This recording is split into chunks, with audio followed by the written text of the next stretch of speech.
see, some of the things that shock us and scare us today about the entertainment industry have always been going on in the entertainment industry. And some of the people who are doing the shocking things in the entertainment industry are just repeats of people who did the same thing a long time ago. I am Ashley with Ashley Says So, and I am back with another old Hollywood scandal video. And before we get started, I need to do a special shout out to my Miss Brenda Angel. Thank you so much for the gift that you got me off of the Amazon wish list. It was much needed. I appreciate it. And now let's talk about Hugh Hefner and all of the messy, scandalous, trashy mess involving his name. Let's get to it after this disclaimer. So y'all know my disclaimer. All of my videos are for entertainment purposes. Everything in them is rumor, gossip, and scandal that I get from books, word of mouth, on TV, anywhere I can find it. On this particular video, I need to add that there are also several conspiracy theories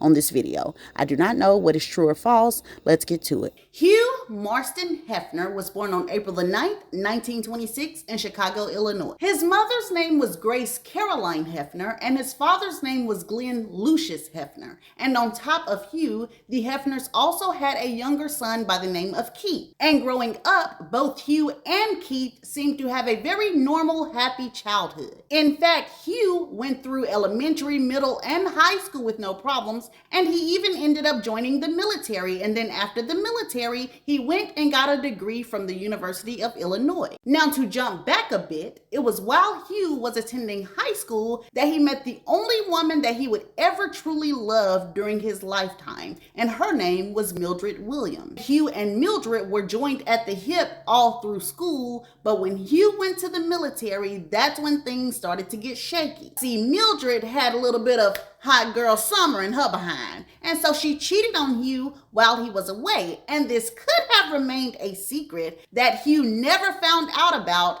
But when he came home from the military, he was professing his love for Mildred, and he asked her to marry him. And out of guilt, she told him what she'd done. Some would say this revelation seared Hugh Hefner so deeply and so painfully that he would never really look at women the same again. And so Hugh and Mildred still got married, but the folks say that he never let her live this down. And not only that, he began to cheat on her ruthlessly. Mildred was said to be hurt by this behavior, but every time she complained to Hugh about it, he would just bring up to her that she started cheating first. And then if she continued to push the issue, allegedly he would threaten to leave her. And so she decided to just let Hugh cheat in peace, turning her head this way and that way, trying to avoid the fact that her husband was cheating on her. And if any of her friends wanted to have that homegirl talk with her, you know, Mildred, why is your man out here disrespecting you like that?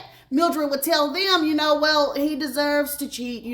I messed up the relationship. It's all my fault. But sadly, even Mildred deciding to become the long-suffering wife did not make the marriage last. You see, after a while, that regular cheating just wasn't enough for Hugh Hefner. This man wanted to live a life of pure debauchery. And let's go ahead and start getting into just how that happened. So gossip claims in the year 1952, while Hugh was still married, he ended up working as a copywriter for Esquire magazine. But 1 month when he was due for a $5 raise, they denied him that raise, and so he ended up quitting on the spot, and he decided to start his own magazine, a magazine that he said would be called Stag Party. Well, by 1953, the magazine was up and running, but it was no longer called Stag Party. It was actually called Playboy, and it became a huge deal because on the front cover, there was a nude photo of Marilyn Monroe. And so from their own, Playboy was booming.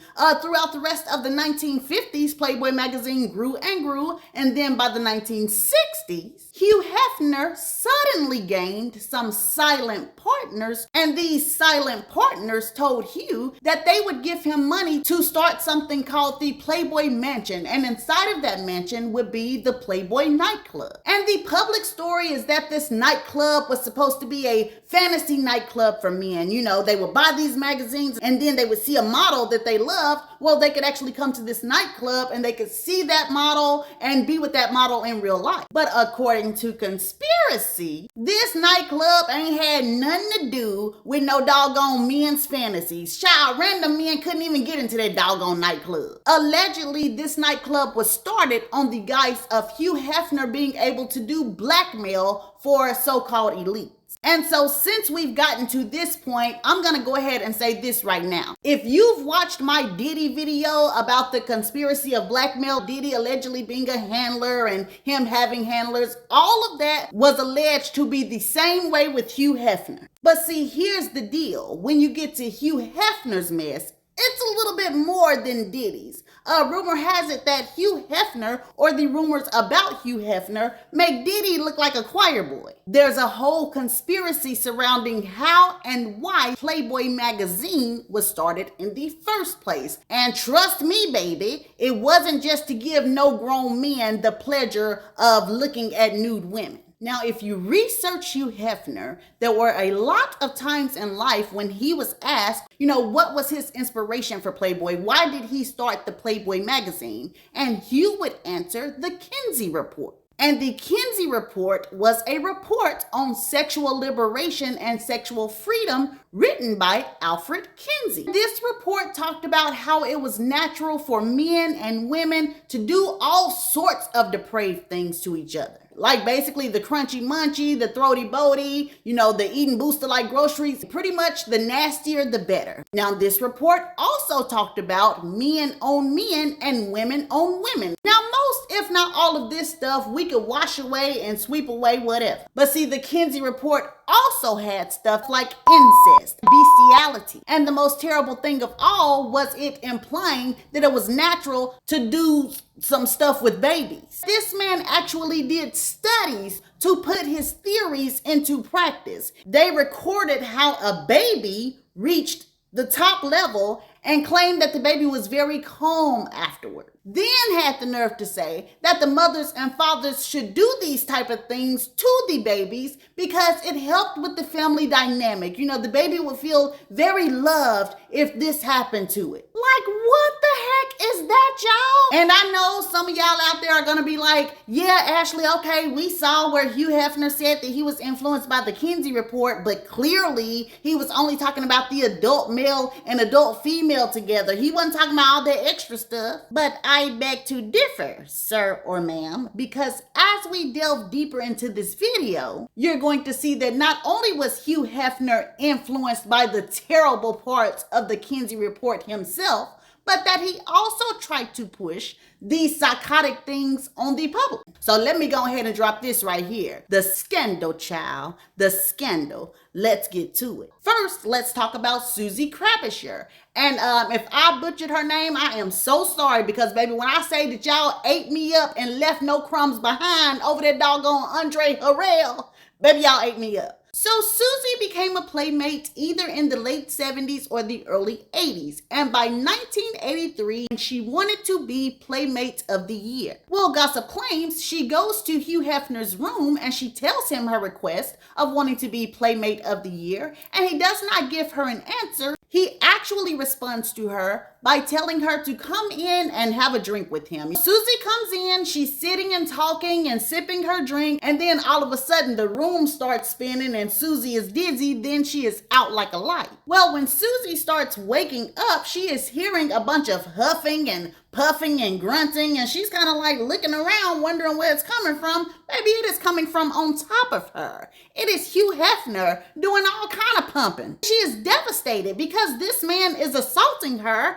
but not only that, according to the rumor, after he was done and putting back on his clothes, this man gonna say, well, Susie, to answer your question about Playmate of the Year, that's something I just can't do. But I will give you Playmate of the Month. And that's what he did. In May 1983, Susie was Playmate of the Month. Then you have the story of Miss Mickey Garcia. And she wasn't assaulted by Hugh Hefner himself, but she was assaulted by several of his wealthy friends and celebrity men. Matter of fact, Mickey said that this certain actor assaulted her. She wasn't even on Playboy grounds. Like, she wasn't even inside of the mansion. She had actually went away for the weekend and was staying in a hotel room. Baby said this actor forced his way inside of her room and took it from her. And said when she was crying, the actor told her, I don't know what what you're crying for. You're a Playboy bunny, ain't you? That's what you're here for. Your sole mission is to give pleasure for men. So when we come around, you please us. And that's how a lot of these so-called clients of Hugh Hefner's, that's how they felt.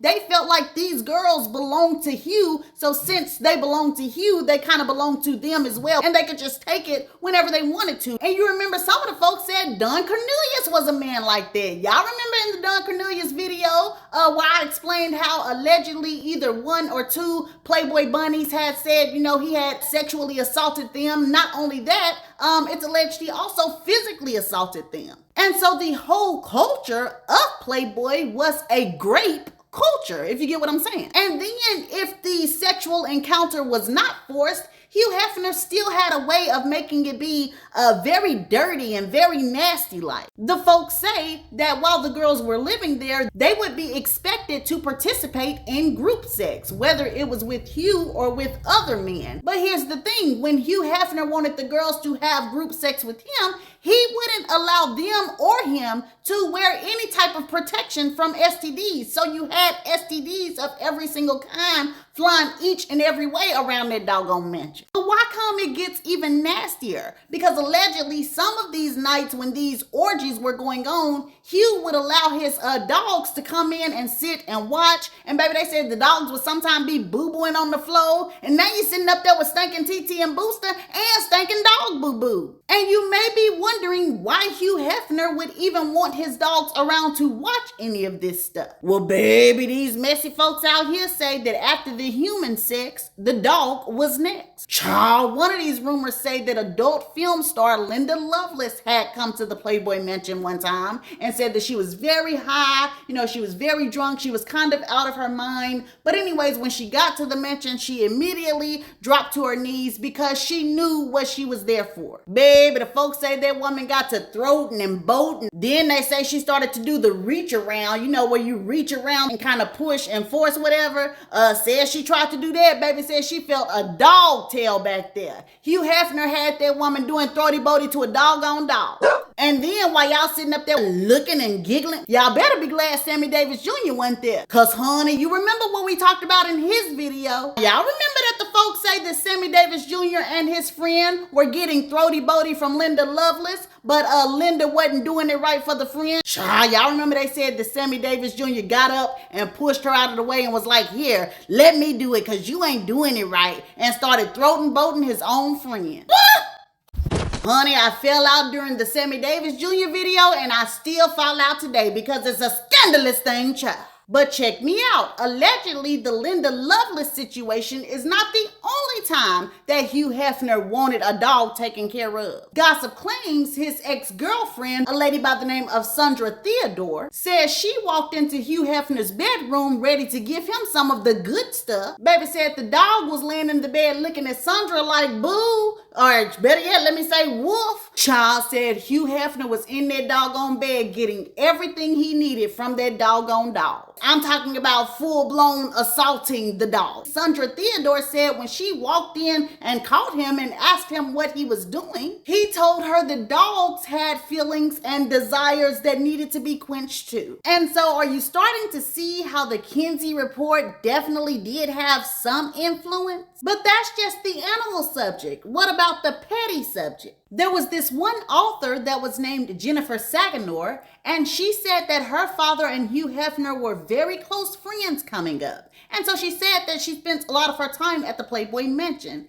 And she alleges that once when she was 11 years old, she saw a bunch of group sex going on. And then she said that by the time that she was 16 years old, she was actually in a relationship with one of the Playboy bunnies. And she says that one day while she was visiting her girlfriend, Hugh stopped her in the hallway and basically asked her if she and her girlfriend could perform a threesome with him. And Stephanie was kind of weirded out by this because, her father and him were best friends. Well, she tells him, no, Hugh, I don't think that's a good idea because, you're like the same age as my dad. And then, you're close friends with my dad. So I just don't think it's a good idea. It said that Hugh told her Well, you're right. I'm very close to your dad. So that makes me and you like family. That's what makes it okay, because we are like family. But that's just about Hugh and his alleged petty things that he did. What about when I said that he was trying to push this behavior onto the public? Well, I said this because of two reasons. The first reason is that allegedly Hugh Hefner had a petty magazine. It's called Sugar and Spice, and this magazine featured children in the same way that Playboy featured women. Matter of fact, 10-year-old or 11-year-old Brooke Shields was said to be one of the models for this magazine. And if that doesn't show you that Hugh was trying to push this terrible mindset on the public, this second thing definitely will, because why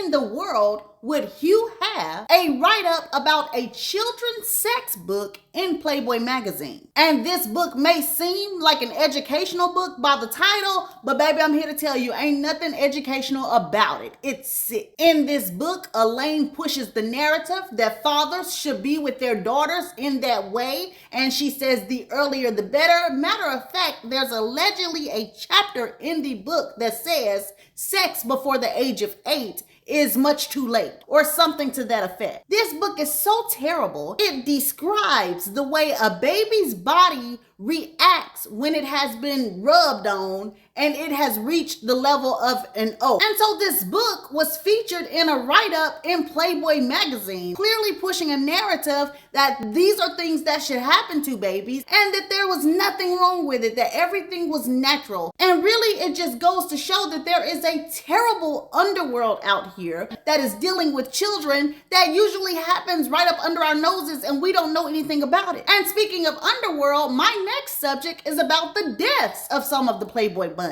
And there have been a variety of deaths, from overdoses to car accidents. But in this video, I'm going to talk about the most tragic and brutal deaths. And the first Playboy bunny on our list for this is Dorothy Stratton. Now, a lot of you may know that 20-year-old Dorothy Stratton was a playmate and she was murdered by her husband, or better yet, ex-husband, Paul Snider. But according to rumor, Hugh Hefner was the reason that Dorothy Stratton was married to Paul Snider in the first place, because allegedly Hugh continuously assaulted her. You see, according to the story, when Dorothy came into the mansion, Hugh absolutely fixated on her. And so he made sure that she had the best glamour shot. He made sure that every time he and his harem of bunnies went out on a date, he made sure it was Dorothy that was on his arm. He was showcasing her, and it paid off. Soon there were real agents in Hollywood trying to get in contact with Dorothy. You know, they were giving her bit parts in movies. You know, she was getting side characters. She was really blooming. Well, I suppose Hugh Hefner felt like he was the one who had put Dorothy in position to become a star,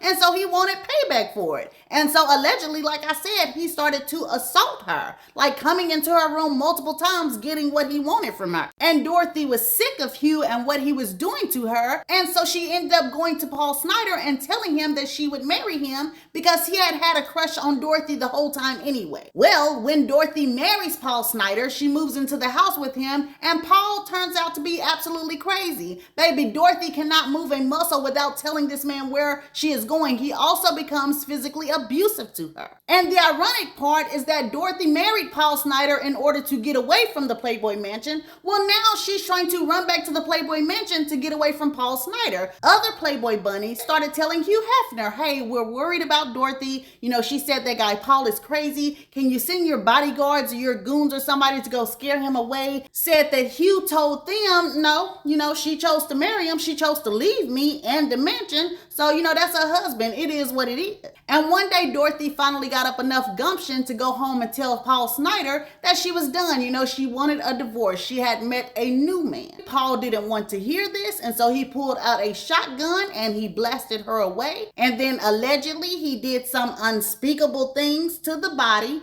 and then he turned the shotgun on himself. What about the story with Paige Young? Allegedly, Paige Young came to the Playboy mansion either in her late teens or early 20s. And as soon as she got there, everyone loved just how vivacious this girl was. You know, she was funny, she was witty, she had her own personality. People just liked to be around her. And so with her being young, beautiful, new, fresh, and having this personality, it was not long before everybody. All of the men in town wanted a piece of Paige Young, and all of the men in town got it. First up was Hugh Hefner himself, of course, but rumor has it after Hugh Hefner felt like he had slept with her enough, he kind of threw her off to the wolves. Y'all, I'm talking about so many celebrity men allegedly messed with this girl. I know one of the ones was said to be Andy Warhol, John Huston, and allegedly Bill Cosby. As a matter of fact, it's alleged that she was still dating or talking to Bill Cosby when she passed away. See, per the rumors, Bill Cosby actually paid Hugh Hefner a pretty penny to kind of buy Paige, or at least rent her. Like, he didn't want to just sleep with Paige when he was at the mansion. No, he wanted to take Paige on trips with him. You know, when he would go on tour, or when he and his wife went on vacation, he would put Paige up in a side hotel where he could go visit her whenever he wanted to. He basically allegedly wanted her at his side at all times. But see, by the time Paige got with Bill Cosby, she had started to get disillusioned with that type of lifestyle. And she also started to tell friends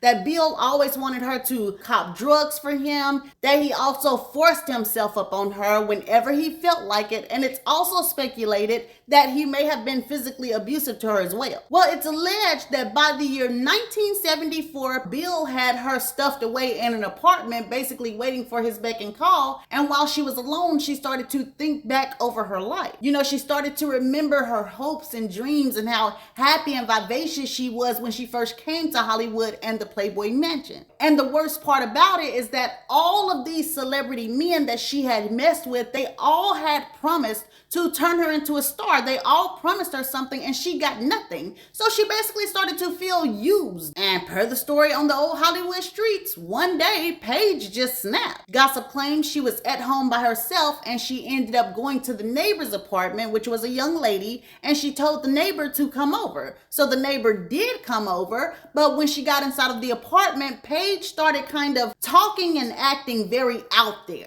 She started saying something about how she hadn't really done anything with her life and how she hated men. And then she took the neighbor's hand and she brought the neighbor into the bedroom, and then she pointed to the wall like that. And when the neighbor looked over there, there was a picture of Hugh Hefner with the words "the devil" written over the picture. Then the neighbor says that Paige ended up pointing to the floor like, "Look at that, look right there." And there was a pentagram drawn on the floor. Next, she supposedly jumped on the bed and she pulled out this big, huge American flag and she draped it over herself, and then she reached up under the flag and she brought out a gun, and then she started putting the gun either under her chin or in her mouth. Story says she told the neighbor, "I'm gonna unalive myself and I'm gonna do it just like this." And so the neighbor was scared that Paige might get upset and shoot her. So the neighbor ended up running out and running back to her apartment, and she ended up calling 911. And by the time the police got there, Paige had done what she said she was going to do, exactly the way she said she was going to do it. And this brings me to another rumor. There are a lot of people that feel like the manner of Paige Young's death, with the picture on the wall of Hugh Hefner and the pentagram on the floor, feel like that Hugh Hefner may have been involved in occult activity. In fact, it is alleged, just like it was alleged about Diddy, that he would sometimes have rituals performed at the Playboy Mansion. And one of those rituals were alleged to be done whenever Hugh Hefner would hold something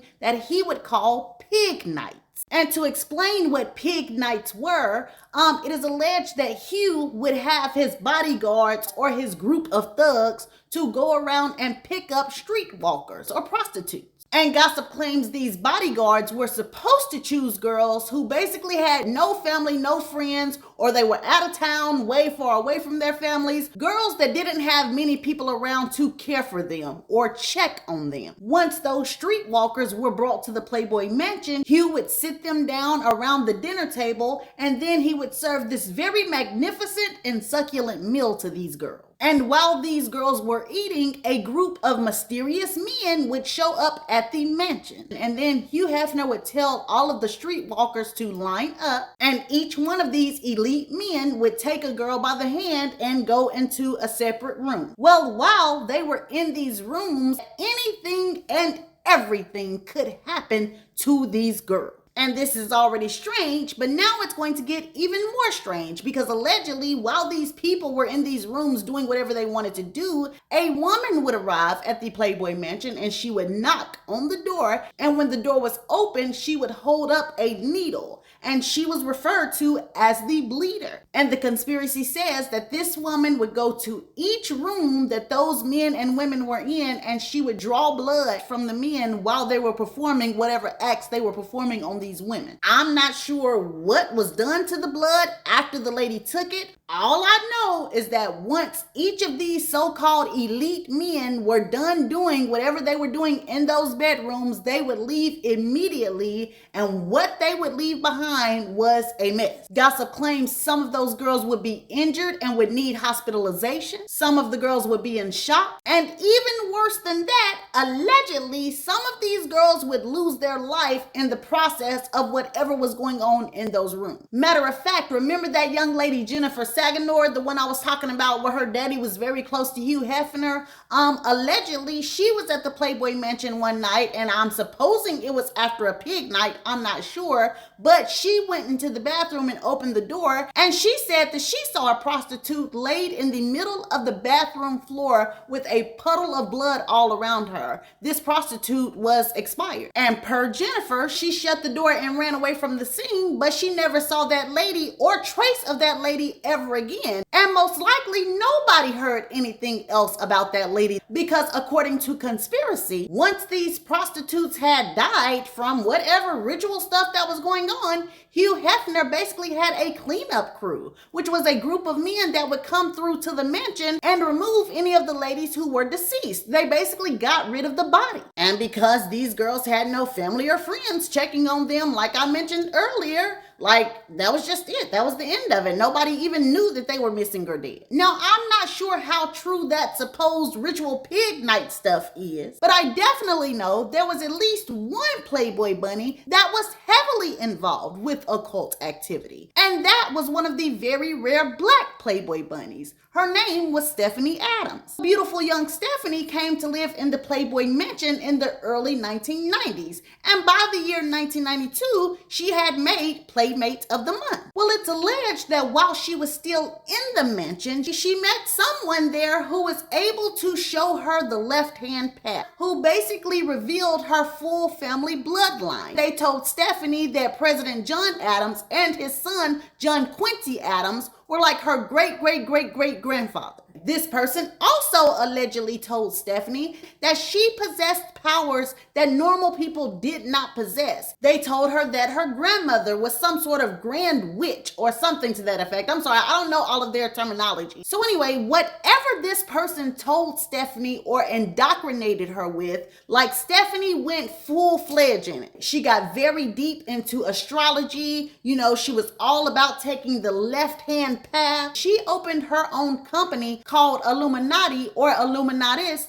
Inc. And under her company, I think she did readings. She also wrote several books. And not only did she write stories about her own power and witchcraft and things like that, she was also said to be an enchantress. She would hook these men in, honey, and have them forming like soul ties with her. Rumor has it she even enchanted Robert De Niro and dated him for a long time. But listen at this. The folks say that being an enchantress is not the only power that Stephanie had. See, one night in 2006, Stephanie Adams was walking alone late night on a New York City street. Story says that she hailed a cab to take her to her apartment, but once she got there, things turned strange. Per the cabbie, a man by the name of Eric Darko, he was waiting on Stephanie to pay the fare and get out and go into her home. So the cabbie is telling her, ma'am, I need you to pay the money so I can go. And out of nowhere, Stephanie tells him, I'm not paying you a dime. So the cabbie is like, oh my God, here we go with this. That man looked in that back seat. Stephanie Adams was sitting up there with vampire fangs. Baby, that cab driver said he jumped out that car so doggone quick, said he started cursing and praying at the same time. And allegedly, per his story, while he was trying to get away, Stephanie was coming after him and she had a gun as well. So to tell the rest of the story, when the police get there, Stephanie no longer has these vampire fangs and she also is not in possession of a gun any longer, but the police still treat her as hostile and they kind of slam her on the hood and all of that stuff. Eventually, Stephanie sues the police department for police brutality because she says that there's no reason she should have been slammed on the hood like that, and she does win the lawsuit. But when it comes down to the cab driver and the vampire fangs, that man wouldn't recant his testimony at first. Even when they wanted to give him a mental evaluation, he still stuck to his story. It was only when Stephanie threatened to sue him, that's when he finally said that he didn't remember calling her a vampire or anything anymore. So that story about Stephanie Adams was super strange, but it becomes even more strange. After this vampire incident, Stephanie Adams kind of disappears from public view. Not only does she disappear, she ends up getting married and having a son by a big-time Wall Street chiropractor. And she goes quiet. That is until the year 2017 when Stephanie and her husband were said to have split up. Stephanie allegedly starts to tell people that her ex-husband is a terrible guy, and she also allegedly starts telling people that she wants to get away. She wants to take her son and she wants to go to Spain. But her husband goes to court to stop her. Well, gossip claims him doing this upsets Stephanie so much that in May of 2018, she goes and rents a penthouse room in the Gotham Hotel. She opens the window and she takes her 7-year-old son into her arms and she jumps out of the window. And Stephanie's death doesn't have too much to do with Hugh Hefner, but I had to add it here because that whole vampire thing, I want y'all to tell me what y'all feel about that. Now, there is one more person that I want to talk about, and this is a mysterious lady by the name of Sherry Allred. Now, Sherry Allred popped up out of the blue in 2009, and she brought a lawsuit against Hugh Hefner for about $3 billion. And in this lawsuit, she talked about how Hugh Hefner assaulted her at the age of 5 years old, and she also said that he was messing with her since she was a baby. And in this testimony, Sherry would say that she distinctly remembers Hugh Hefner being under her bed. He would come from under her bed and do these things. Now, if I'm not mistaken, Sherry's lawsuit ended up getting thrown out because she started making claims saying that she was actually born into the Getty family. She also said that she was possessed by Lucifer and she was a reincarnated spirit. And of course, when Sherry started making these claims, this made the court look at her like she was unserious. So like I said before, they tossed everything out. But what if Sherry Allred's claims are not as outlandish as we think they are? Now, I'm not sure about all the reincarnated stuff and demon possession stuff. I don't know about all of that. But I know one thing. It is alleged that in the early years of the California Playboy Mansion, when it was built, it had tunnels underneath it. In fact, these are said to be the legit blueprints. That's the allegation. Now, here's the deal. Those tunnels were said to be very, very long. In fact, multiple actors who lived down the road from Hugh Hefner were said to have basements up under their houses with stairs that led into the tunnel. It's rumored that Jack Nicholson lived in one of these houses. Warren Beatty lived in one of these houses. Even actor James Caan allegedly lived in one of these houses that connected to that tunnel. So all of these actors had their houses connecting with the Playboy tunnel. Well, you may be wondering what this has to do with Sherry Allred. Well, if you remember, one of the things that Sherry Allred said is that she was born at Getty. And the Getty Museum is only about a 15 or 18-minute drive away from the Playboy Mansion. But what makes you really think on it is that the Getty Museum has been rumored to have secret tunnels underneath for years. So could it be possible that the so-called or alleged tunnels under the Getty Museum actually connected to the tunnel that was allegedly under the Playboy Mansion? Is it possible that Hugh Hefner was under a 5-year-old Sherry Allred's bed because he came up from one of these tunnels? Now, I know y'all are saying, Ashley, just because this girl claims that she's a so-called Getty doesn't mean that the actual Gettys live in the Getty Museum. And I understand that perfectly fine. But is it really a stretch to believe that the Gettys may have had a secret apartment or secret compartment in the museum that they could use as living quarters? You know, I don't know. It seems inconceivable, but with all of the so-called information that's coming out today, you never know what could happen. And let me break in here and say this real quick, y'all. Now that we know Diddy's house was also only like 5 minutes away from the Getty Museum, and it was very close to the Playboy Mansion as well, and now it's rumored to have tunnels up under it, you sure enough never know. I tell you one thing, people can say what they want to say about this Sherry Allred woman, but the coincidences are insane. So maybe this Sherry Allred lady was born a Getty. Maybe she was one of the children that was involved with ritual. All I'm asking is, do you think it's possible that this lady Sherry Allred may have been telling the truth about what happened to her as a child? Now, to get back to Hugh Hefner's personal life, out of all of the things he was rumored to have done, to have been involved with, he never really got in serious trouble. As a matter of fact, the only time Hugh Hefner was ever even investigated for anything was in the late 1950s, and that was for public indecency. So because a lot of these alleged terrible things that Hugh Hefner did went up under the radar, he just basically lived his whole life as a man that other men wanted to be, a man that other men looked up to and wished they had his life. You know, he was this robe-wearing Lothario who was very lucky to be able to live in this house and sleep with multiple beautiful women. And this was pretty much Hugh Hefner's legacy. You know, that and the Playboy magazine was pretty much his full identity up until the day he died. And that day came on September the 27th, 2017, when Hugh Hefner was 91 years old. He passed away suffering and wasting away with sepsis. So this is the end of the old Hollywood scandal and conspiracies involving Hugh Hefner. I tried to put this video in story form, but it was just too many twists and turns. So, you know, I did the best I could. I hope you guys really enjoyed the video. If you did, please like the video. Also, if you are new here, please subscribe, and I will see you guys with another video soon.